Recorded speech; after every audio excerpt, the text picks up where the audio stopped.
Having completed a tumultuous week visiting America's allies in Europe, U.S. President Trump is set for his first meeting with Russian President Vladimir Putin in Helsinki, Finland. The Helsinki summit is the first time the two leaders have arranged a dedicated meeting, though they have held discussions during previous larger events, and Trump critics are worried he may go characteristically off-script and cozy up to Putin. The pair will have a one-on-one meeting at 6:20 a.m. ET, 1:10 p.m. local time, joined only by translators. The fact that no other Americans will be in the room for the talks has raised concerns that Trump, with his impulsive approach to diplomacy and lack of preparation, may be taken advantage of by the political veteran and former KGB agent.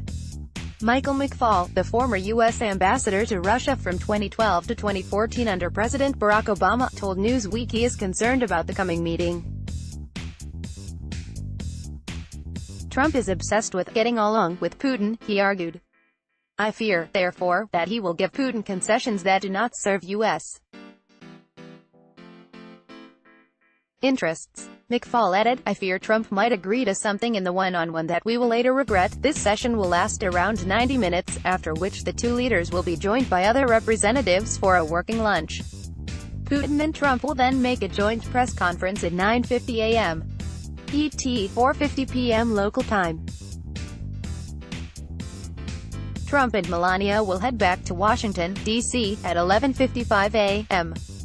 ET, 6:55 p.m. local time. There is no formal agenda for the talks. Trump has described the event as a loose meeting and said he has low expectations for the summit, though suggested maybe some good will come of them.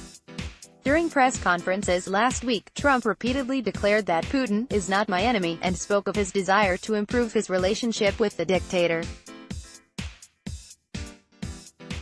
Read more. Why Helsinki? Donald Trump meets Putin in Finland. This alone is cause for concern, according to McFaul. The goal of U.S. foreign policy toward Russia, or any country for that matter, should never be stronger ties or better relations, he said. Instead, President Trump needs to define concrete foreign policy objectives that serve American national interests and then devise strategies for achieving these outcomes. U.S. allies will be watching the proceedings nervously. In the space of just 3 days last week, Trump publicly slated NATO, lambasted Germany and undermined British Prime Minister Theresa May. Over the weekend, he added the European Union to his enemies list, describing the bloc as a foe on trade. For the president to fly straight to Helsinki and go soft on Putin would amount to a greater diplomatic slur against the Western powers. The president has ignored calls to cancel the event after 12 Russian intelligence officials were charged with hacking in the 2016 U.S. elections on Friday.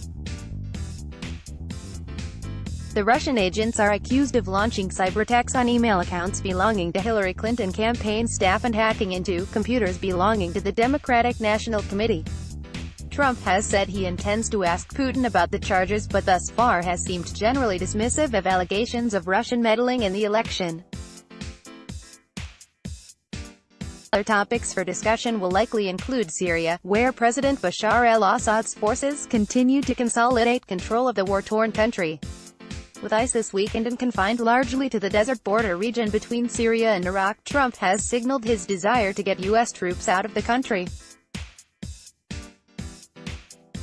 Putin's position as Assad's strongest backer gives the Kremlin considerable influence in the country, and the leaders may look to strike a mutually beneficial deal mapping out what post-war Syria might look like. The Crimea question may also come up. Russia is still under international sanctions for its illegal annexation of the peninsula in 2014 and its involvement in the subsequent pro-Russian uprising in the east of the country. Trump has shown limited interest in the conflict and recently suggested that Crimea belongs to the Kremlin because most people there speak Russian, BuzzFeed reported, a shocking departure from official U.S. policy since the invasion. Last week at the NATO summit, the president refused to rule out recognizing the disputed peninsula as Russian, telling reporters, "We'll see." The summit may see Trump lend further support to Putin's actions in Ukraine, whether intentionally or otherwise.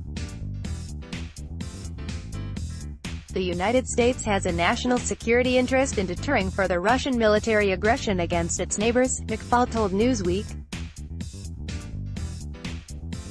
The best strategy for achieving that outcome is not stronger ties with Putin, but greater support for Ukraine. But right now, Trump seems to be playing into Putin's hands. Trump says that he will look into recognizing Crimea as part of Russia, or floats the idea of inviting Russia into the G7, or beats up on Germany or hints at pulling out of Syria. The Kremlin-controlled media applauds. McFaul explained. The leaders may touch on a new arms control deal to restrict nuclear and ballistic missile proliferation. Between them, the two nations possess more than 13,000 nuclear warheads, 92% of the global total. Trump's nuclear posture review has called for a slew of new weapons and modernization of America's nuclear arm. Meanwhile, Putin has been announcing his own futuristic atomic projects, bullishly declaring that Russian missiles can now defeat even the most advanced American defense networks.